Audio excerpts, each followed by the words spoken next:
I was still holding the unlit candle in my hand when she called me pathetic. Not directly, not with the clarity of someone who wants a fight. That would have been easier. No, she said it like an afterthought, like she was brushing lint off her sleeve. Her exact words. "It's sad. Well, you're sad." I hadn't even placed the candle on the cake yet.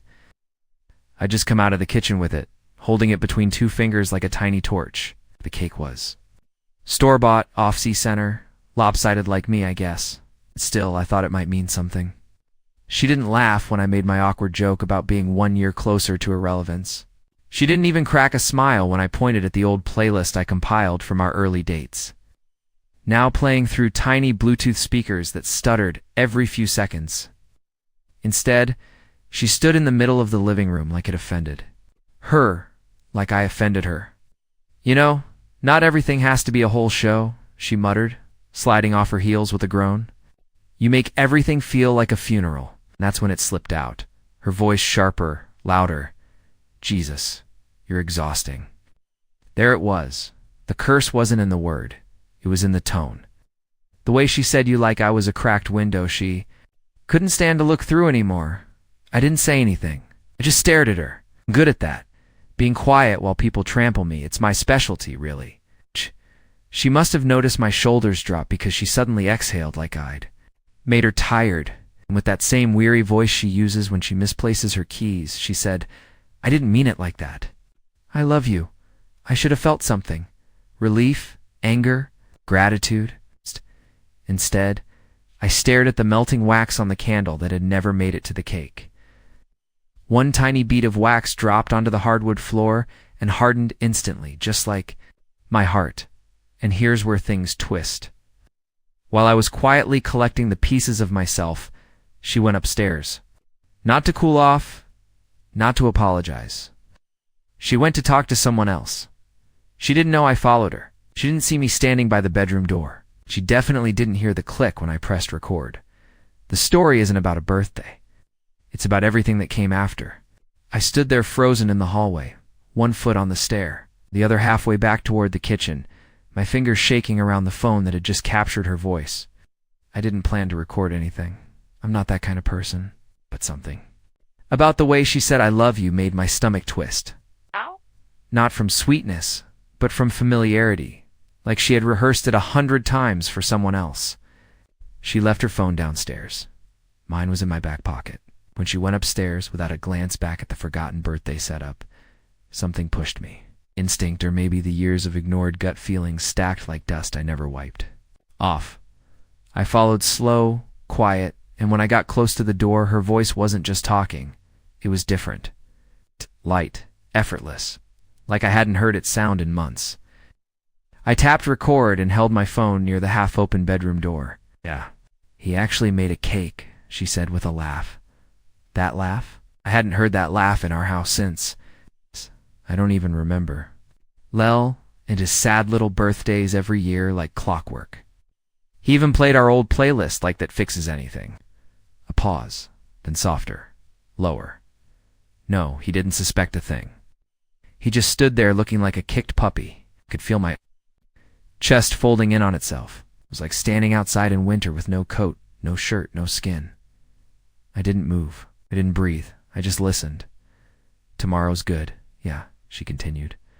Her voice more private now. "Got work in the morning. You can come by around 10 o'clock. I'll make sure he's out. Just use the side entrance. Same as last time. Same as last time." My hand jerked slightly. A creak in the floorboard betrayed me. She paused. "Hold on," she said sharply. I backed away like a thief who had stolen something he never wanted. I slipped back down the stairs before she opened the door. When she looked down, I was already walking toward the back door, pretending I was taking the trash out. I glanced back once and saw her watching me from the upstairs landing. Her eyes narrow, measuring. I didn't sleep that night. I didn't confront her. I didn't cry. I sat in the laundry room with the lights off and played the recording on a loop. Each word twisting in deeper. Same as last time. Same as last time. Same as last time. I couldn't even ask what that meant. I already knew. It meant this wasn't her first betrayal. It meant my birthday was just a stage set to distract me from the play she'd already written behind my back. It meant the woman who once leaned her head against my chest and said I made her feel like home, she was lying even then. Or worse, she had meant it back then, and everything now was just rot. By dawn, I had made a decision. I wouldn't blow up, wouldn't scream. That's not me. That was never me. But I was going to stop being the guy who watched everything happen to him like a bystander in his own life. If she wanted to play a role in front of me, I'd let her. If she wanted me to believe she loved me, I'd nod and smile, because the next morning I made a new recording. Not of her, of me. The sun crawled across the kitchen floor like it was, too ashamed to rise. I hadn't moved from the laundry room. My legs were numb, my back ached, but I was still there, cross-legged on the cold tile, holding my phone like it contained the last shreds of my sanity. The audio file sat there untouched for the last 2 hours. I couldn't bring myself to hit play again. I didn't need to. Every word was etched into my head like a scar. Same as last time at 6:14 a.m., I stood up, brushed lint off my shirt, and did something I never imagined I'd do. I opened the voice memo app, hit record, and started talking. I had no plan, no script, but the words came out anyway. "Hi," I said, staring at the wall like it was going to answer me. "I'm not going to scream. I'm not going to ask why. I don't think I'd believe you, even if you told me. But you need to know something. Something I've never said out loud. Maybe. Because I didn't want to admit it to myself." My voice cracked and I paused, swallowed hard. Then I kept going. "I know you don't love me anymore. I think I've known for a long time. I just didn't want to believe that someone could stop loving me after all these years. After all the little things I tried to do right, I was never exciting. I was never flashy. But I tried to be safe, consistent. I thought maybe that would be enough. I thought maybe I was enough." The silence afterward was the loudest sound I'd ever heard. I stopped the recording. I didn't listen back. Couldn't. I copied it onto an old USB stick. One of those tiny black ones I used to use at the office before cloud storage took over. Added it into a small padded envelope, wrote nothing on it, and slid it beneath the velvet lining in the top drawer of her jewelry chest. The same drawer where she kept her grandma's ring and a note from an ex she'd once told me she kept just for the poetry. Let her find this one too. I spent the rest of the morning pretending. Everything was normal. I made coffee, fed the dog, even kissed her cheek when she stumbled into the kitchen, looking half awake and vaguely annoyed. "You're up early," she muttered, pouring almond milk into her glass like she hated it. "Yeah," I said, smiling faintly. Didn't sleep well. She didn't ask why. At exactly 8:20, I grabbed my coat and keys. "I've got that early meeting. I'll be home all morning?" She hesitated a moment too long. Just a few calls to catch up on. "'Kay," I said, stepping toward the door. "Have a good day." "You too," she replied, already looking at her phone. I left, but I didn't go far. Parked a block away, engine off, heart racing like I was robbing a bank instead of staking out my own house. At 9:58, a black SUV pulled into the side alley. I recognized the car before I saw the driver. I'd seen him once before at a hardware store 2 towns over, laughing too loudly near the paint samples with Hallie by his side. They weren't holding hands, but the way she tilted her head at him. That was all I needed to remember. He walked through the gate like he'd done it before, confident, casual. Imagined him using the key I didn't know she had made. Or maybe she just left the door open for him. And that's when it hit me. This wasn't the first betrayal. It wasn't even the worst. The real betrayal was how easily she wore the mask. How effortlessly she could smile at me, curse me, kiss me, and carry on like nothing behind those eyes was wrong. And maybe it wasn't to her, but to me, it was the moment I knew the man I had been was gone. And what I did next wasn't revenge. It was survival. The SUV stayed parked in our driveway for over 2 hours. I know, because I watched the shadows shift across the dashboard as I sat inside my car half a block away.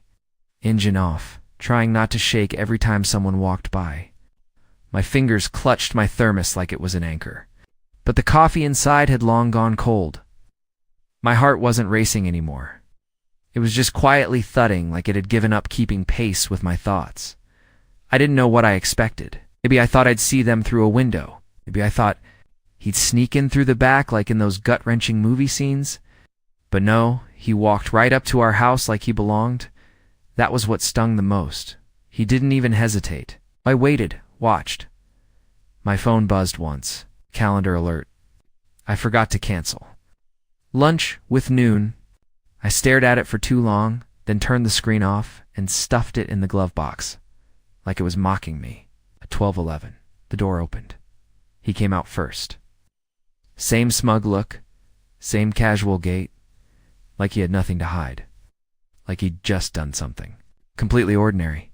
He didn't even glance around, just walked down the path, opened his car, and drove off like he had a dinner reservation to catch. She came out 2 minutes later, barefoot, hair tied up, holding a bowl of something maybe left over. Noodles. She stood on the porch and looked down the street for a moment, not in any particular direction. I thought maybe, just maybe, she'd feel something. Guilt, regret, that old shadow of a conscience. But she just turned and went back inside without a single glance my way. That night, I did something she never saw coming. I handed her a small wrapped box over dinner. It was the same takeout we'd planned for my birthday.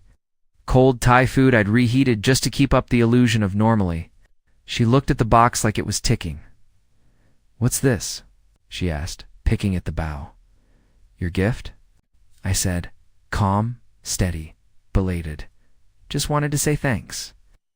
"Thanks for what?" "For staying," I said, despite everything that threw her off. Her fingers froze on the ribbon. "What's that supposed to mean?" "Open it," I said. Inside the box was the old silver bracelet I had given her on our 3rd anniversary, the one she claimed she lost during a hiking trip 3 years ago. I had found it stuffed in her glove compartment next to 2 movie ticket stubs she never told me about. Stubs for a theater in a town she said she'd never been to. Her face pallid slightly. "Remember this?" I asked softly. She nodded slowly. I didn't know you still had it." "I didn't," I replied. "Not until recently." She stared at the bracelet, then back at me. "Why give it to me now?" "Because some things lost aren't really lost," I said. "They're just buried somewhere, waiting to be found." She shifted uncomfortably in her seat. "Lel, what are you getting at?" "I just think," I said, voice quiet but cutting, "that if we're going to pretend everything's fine, we should at least wear the part." There was a long pause, then she forced a smile. "Okay, sure." She wore the bracelet the rest of the night like a shackle. Every time she moved her wrist, it made the faintest sound. Soft, metallic reminder of something she'd thrown away and now couldn't escape. But she still didn't know what the real gift was. That came the next morning when I handed her a manila envelope over breakfast. She opened it, eyebrows raised. Inside was a USB drive, blank label, nothing written on the outside. "What's this?" he asked. "Something I think you'll want to hear," I said. "Right, but not now. Listen to it after I leave for work." She blinked, trying to read my face. I gave her nothing. Then I grabbed my coat and walked out the door. But I didn't go to work that day. Instead, I waited. Waited for the moment she plugged in the USB and heard my voice telling her everything I knew. And waited for the moment the second file played, the one with her voice laughing, mocking, planning. Not once, not even a single text, not even a single text. I watched the hours tick by from my car parked 2 streets over, nervously glancing at my phone like it owed me an explanation. Plan wasn't to spy. Plan was to disappear slowly, without screaming, without chaos, just cleanly dignified. But something in me needed to know what she'd do when the truth finally sat in her hands. No longer hidden between cracks in the walls or stuffed into glove compartments. No more pretending. No more dinners where she stared past me like I was a stain on the tablecloth. I wanted to see her react to hear the sound of the lie collapsing. At 9:32 a.m., the house lights shifted. I knew the routine. She'd be done with her morning calls by then. The dog had already been let out. Her coffee would be reheated once, forgotten, then left on the bathroom counter, and then she'd head to the bedroom. That's where her laptop lived, along with the old speaker she used when she couldn't focus without background noise. I waited. At 9:47, my phone buzzed. Not a call from her, just the motion alert from the home security system I had access to. She was in the bedroom, standing by the desk, my hands clenched around the wheel. This was it. She plugged in the USB. It started with myvoice.com, unsure, trembling just a little. Hi, I know. I've known for a while. I didn't want to. Fought it. I made excuses for your moods, for your distance. I told myself you were just tired that marriage went through seasons, but I think we both know this isn't a season. This is who you've become. There was a silence before the next part played. Click. Her voice now, clear, unfiltered. Laced with cruelty, she had only shown behind closed doors. She thought I couldn't hear through. He baked a cake like a child. I wanted to laugh in his face. Right. I just told Derek to wait until the morning so the idiot wouldn't suspect. Same as last time. He still thinks I'm stressed about work. Click. Another clip. Shorter. More casual. Don't worry, he'll be out. I've got him wrapped around my finger. God, he cries when I raised my voice for God's sake. I closed my eyes in the car. I could feel the moment it hit her. Could picture her sitting rigid in the chair, her fingers tightening around the mouse or freezing mid-click. That bracelet I returned the night before. I imagined it burning on her wrist. The tiny chain she once discarded without a second thought, but now shackling her to everything she thought was hidden. I waited for the phone.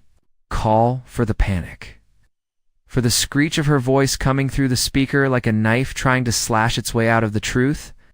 But it didn't come at 10:22. She left the house alone. No bag, no jacket, not even her phone.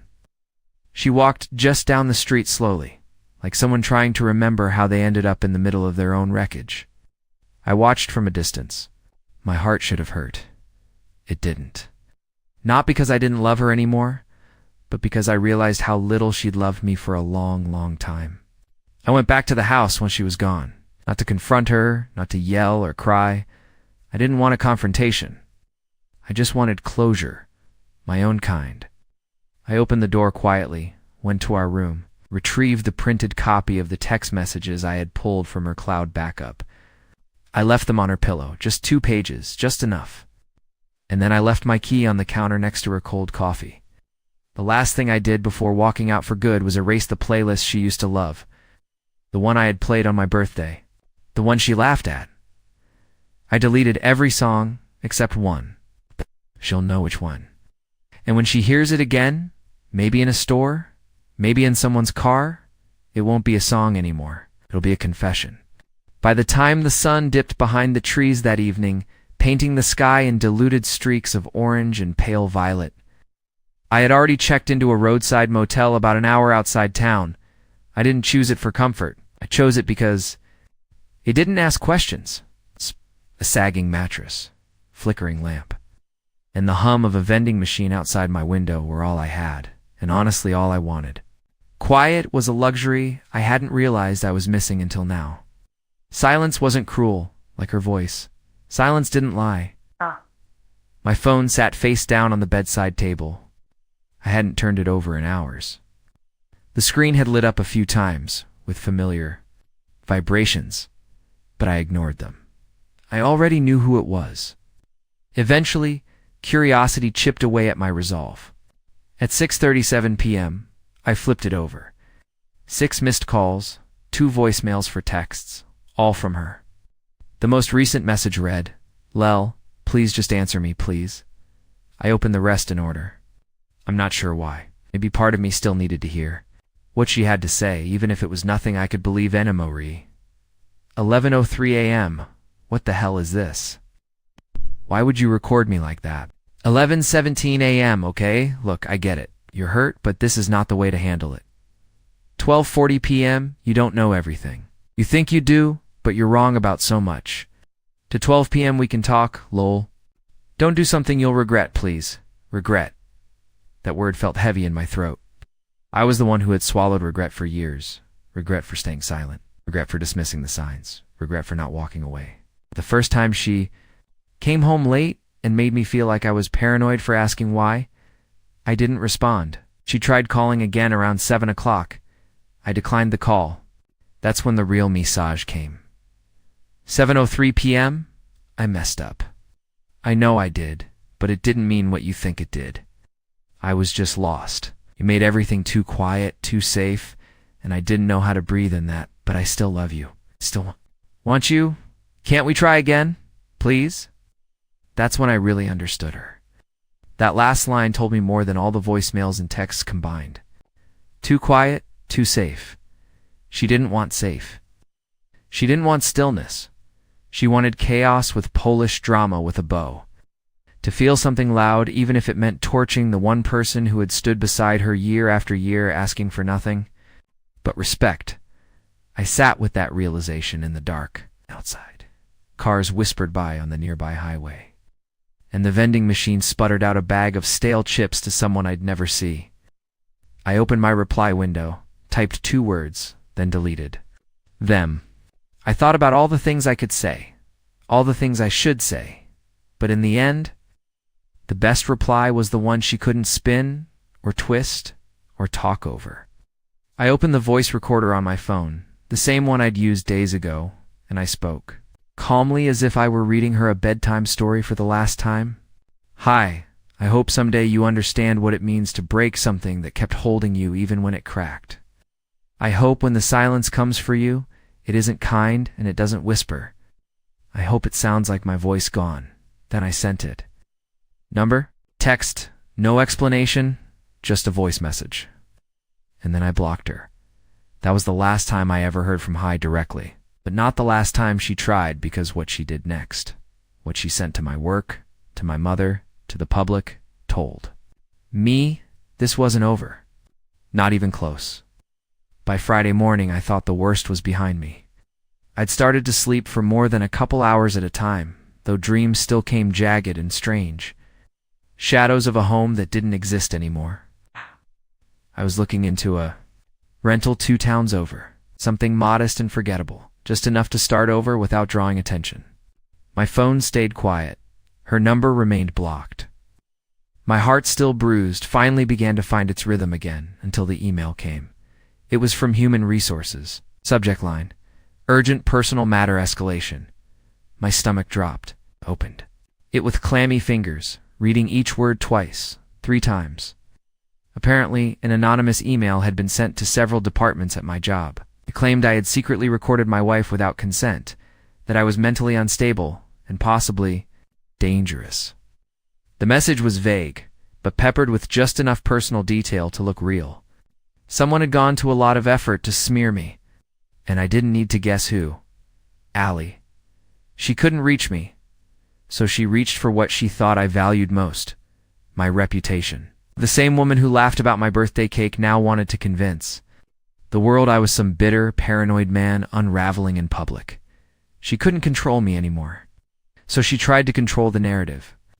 But she didn't know what I'd done the night before. I left the house because the truth wasn't just something I whispered into a USB. I had backed up everything. Every file, every voicemail, every recording. I had saved screen captures of her texts, voice messages, and even logs of her location sharing where she clearly visited places she denied ever going. I didn't want to fight dirty. I really didn't. But I was done bleeding quietly. So I sent one email to HR, to legal, to my direct supervisor, who knew me well enough to suspect the original smear campaign smelled like desperation. I attached a zip folder titled Statement of Record G. Inside were 3 audio files, 5 screenshots, 1 short video of her bragging to someone, her friend Mariah, I think, about how she could burn Lel down if he ever tried to leave first. I kept the email short. Hi. Attached is documentation relevant to the claims circulating. I don't want this to become more than it already is. I only ask for fair handling and privacy while this is reviewed. I'm grateful for your discretion. That same afternoon, I got a response from HR. They had reviewed the materials. No further action would be taken against me. The initial claim had been flagged for inconsistencies. A formal apology would follow soon. Relief should have come instantly. Instead, it arrived slowly, like sunlight cracking through heavy blinds. I didn't feel victorious, just tired. Profoundly, deeply tired. That night, I sat in a laundromat because the motel washer was busted again. And while my clothes spun behind cloudy glass, I got a message from an unknown number. Just 5 words. "You ruined me, you coward." No name, but I knew it was her. For a moment I stared at it, blinking under the flickering fluorescent lights. Then, without thinking, I replied, "You did that all on your own." I blocked the number. When I stepped outside into the quiet, warm night, for the first time in what felt like years, I took a full breath. But I wasn't done yet, because there was one last thing I had to do. I had to go back, not to her, but to someone she never expected I'd visit, someone who had secrets of their own. I didn't drive there right away. I sat in the parking lot of an old bookstore I used to take to once upon a time. It was still there. Dusty windows, flickering neon open sign, the smell of old paper drifting even through the car window. Funny how certain places don't change even when everything else inside you does. When I finally pulled into Mariah's driveway, I wasn't sure if she'd slam the door in my face. They had been best friends for over a decade. I used to joke that if we ever divorced, Mariah would pick her side before the ink dried. But here I was, and when she opened the door, I didn't expect what I saw. She looked tired, worn in a way never let herself appear. No makeup, hair tied up. I soft, but not surprised. "I was wondering when you'd come," she said. I stood there awkwardly, unsure if I should say anything. Eventually she stepped aside. "Come in. I've got coffee." We sat at her kitchen table, the one where we once celebrated Haley's promotion years ago. Now it just felt like neutral ground. "She's been unraveling," Mariah said, placing the mug in front of me, "telling everyone you're having a breakdown, saying you stalked her. But the people who know her really know her, can see through it." I didn't ask her to explain. I just waited. Then she sighed, sat across from me, and said what I didn't know I still needed to hear.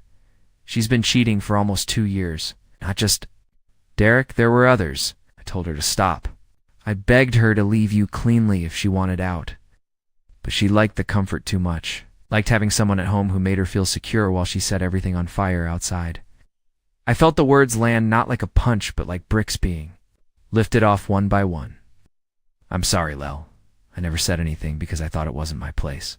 But watching her spin this whole story against you, I can't stay quiet anymore. You didn't deserve any of this. And you're not the coward."